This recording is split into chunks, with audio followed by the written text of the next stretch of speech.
Hello friend, स्वागत है आपका वर्ल्ड आईएएस इंस्टीट्यूट में। आज हम लेकर के आए हैं ज्योग्राफी पार्ट 8। आज की डेट है 6 अगस्त 2021। आज का चैप्टर है हमारा पृथ्वी की संरचना। आज का चैप्टर है पृथ्वी की आंतरिक संरचना। तो हम देखेंगे इसको पृथ्वी की आंतरिक संरचना के बारे में।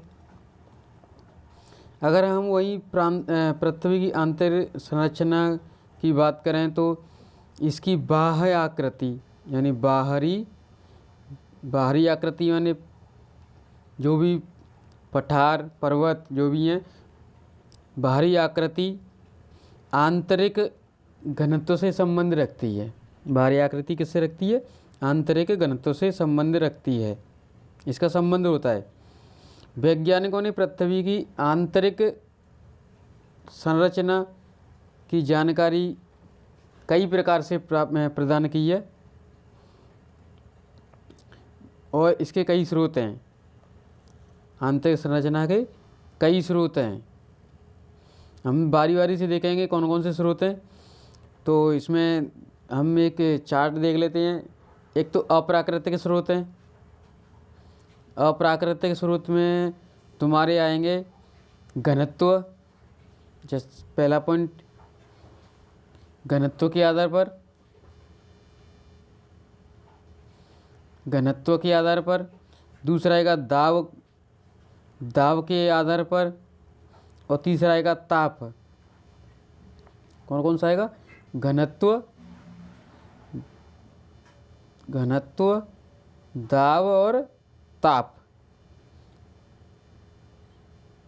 घनत्व, दाब, ताप ये हुए अप्राकृतिक। अब प्राकृतिक कौन कौन से हो जाएंगे? ज्वालामुखी हो गया, भूकंप हो गया, उल्कापिंडों से प्राप्त हो गया। तो इनको हम देखेंगे बारी बारी से। तो आइए देखते हैं हम पहले घनत्व के आधार पर। पृथ्वी का औसत घनत्व होता है 5.51 ग्राम प्रति सेंटीमीटर क्यूब। 5.51 ग्राम प्रति सेंटीमीटर क्यूब ये पृथ्वी का औसत घनत्व होता है। वहीं अगर भूपर्पटी यानी इसके क्रस्ट का हम घनत्व देखें तो उसका होता है 3.0 ग्राम सेंटीमीटर क्यूब। ठीक है। अगर हम पृथ्वी के केंद्र का औसत घनत्व की बात करें, पृथ्वी के केंद्र का औसत घनत्व तो वो होता है 5.5 ग्राम प्रति second cm cube, centimetre cube. तो ये पृथ्वी के आंतरिक यानी कोर का औसत घनत्व हो गया। ये आंतरिक भागों में घनत्व की अधिकता को दर्शाते हैं। जैसे ही अब इसका अगला पॉइंट आता है हमारा, अगला आता है दाब के आधार पर।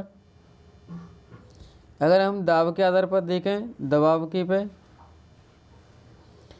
तो दाब बढ़ने के साथ में घनत्व बढ़ता है। जैसे जैसे दाब बढ़ेगा तो घनत्व भी बढ़ेगा, और दाब कम होगा तो घनत्व कम होगा।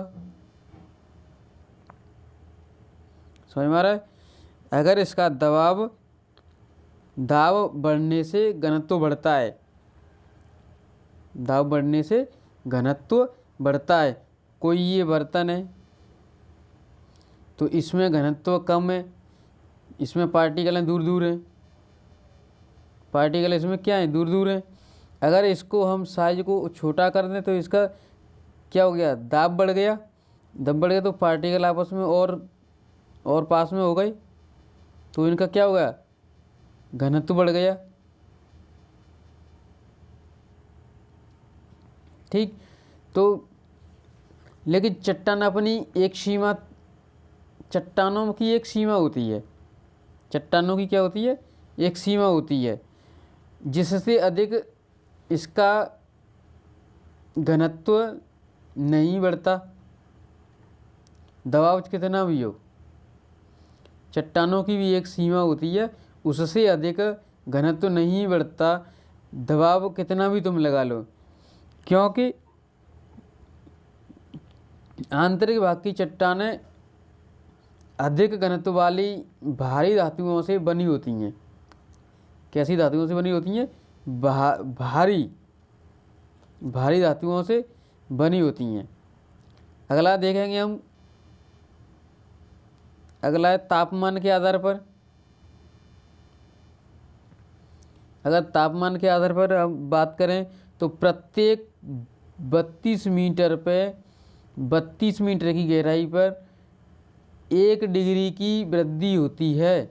जैसे ही आप इस पृथ्वी के अंदर 32 मीटर एंटर करोगे नीचे, तो क्या हो जाएगा? 1 डिग्री तापमान बढ़ जाएगा, 1 डिग्री सेल्सियस तापमान बढ़ जाएगा। ठीक 32 मीटर की गहराई पर 1 डिग्री सेंटीग्रेड के तापमान में वृद्धि होती है। लेकिन एक सीमा के अधिक जाने पर तापमान में गिरावट आती है। जैसे ही देखो हम 32 मीटर बढ़े, 1 मीटर बढ़ गई, लेकिन जैसे ही हम 100 किलोमीटर की दूरी नीचे गहराई में जाएंगे तो 100 किलोमीटर, 100 मीटर नहीं, 100 किलोमीटर, 100 किलोमीटर, 100 किलोमीटर की गहराई में जाने पर प्रत्येक 100 किलोमीटर पर कितनी होगी? मात्र 12 डिग्री सेंटीग्रेड। प्रत्येक 100 किलोमीटर पर जाने पर मात्र 12 डिग्री की वृद्धि हो गई।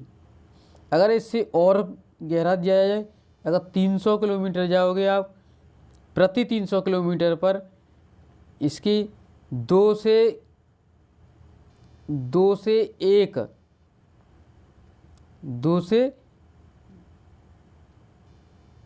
1 डिग्री की वृद्धि होगी, 2 से 1 की वृद्धि होगी। यही दर्शाते हैं कि हमारा क्रोड ज़्यादा वो नहीं है, वो तरल भी हो सकता है और सॉलिड भी हो सकता है। कोर हमारा तरल भी हो सकता है और सॉलिड भी हो सकता है। आइए अब देखते हैं हम अपने प्राकृतिक स्रोत। प्राकृतिक स्रोत में पहला है ज्वालामुखी। ज्वालामुखी के आधार पर प्राकृतिक स्रोत में ज्वालामुखी। पृथ्वी की गहराई में कहीं न कहीं ऐसी परत आवश्यक है जो तरल या अर्धतल अवस्था में होती है। इसको ही क्या कहते हैं? भंडार कहते हैं, भंडार कहते हैं। दूसरा प्राकृतिक आता है भूकंप। दूसरा क्या आता है? भूकंप। भूकंप विज्ञान बताता है कि भूकंपीय लहरों का अध्ययन सिस्मोग्राफ यंत्र द्वारा किया जाता है। भूकंपीय लहरों का अध्ययन किससे किया जाता है? सिस्मोग्राफ यंत्र।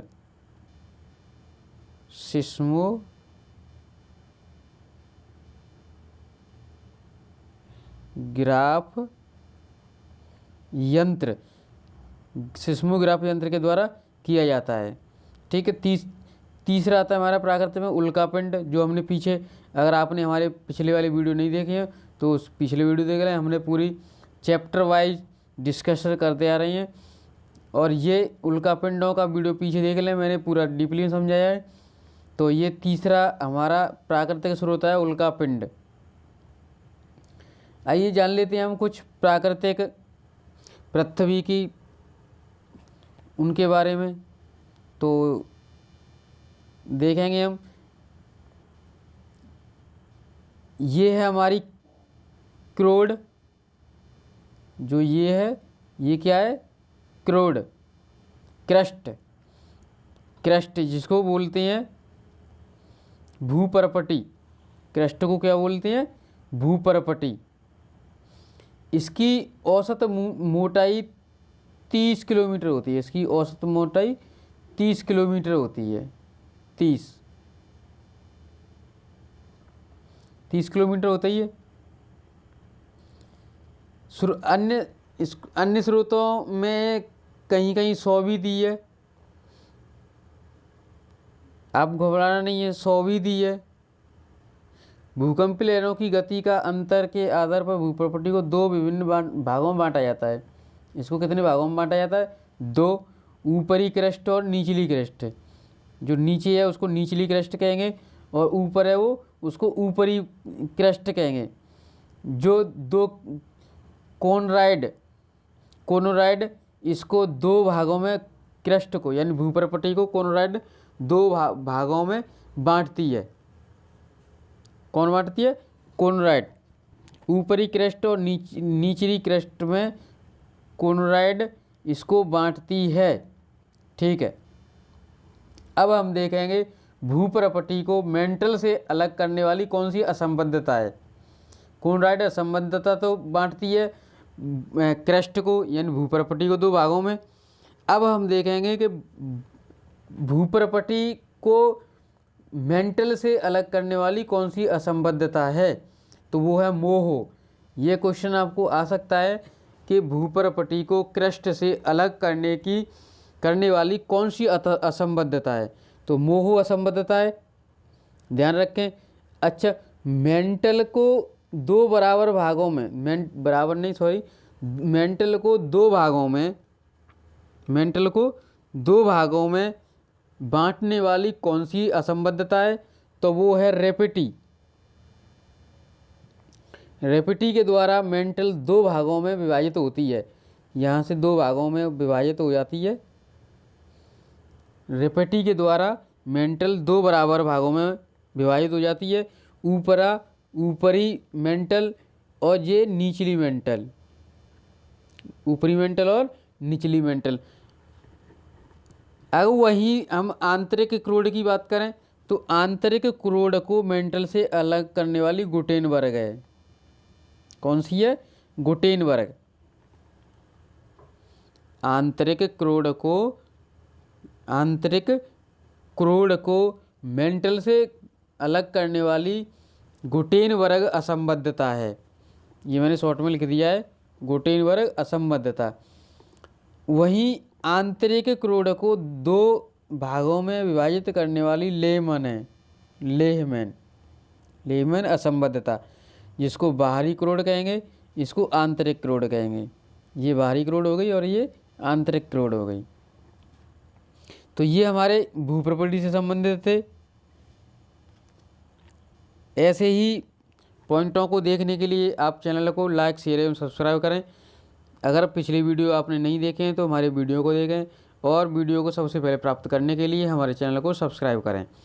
आज के टॉपिक में बस इतना ही। हम डेली बेसिस पर हर एक दिन एक नया चैप्टर डिस्कस करते हैं इसमें, और जो भी आपको डाउट लगे आप कमेंट में हमें बताएं। आज के लिए बस इतना ही। Thank you for watching.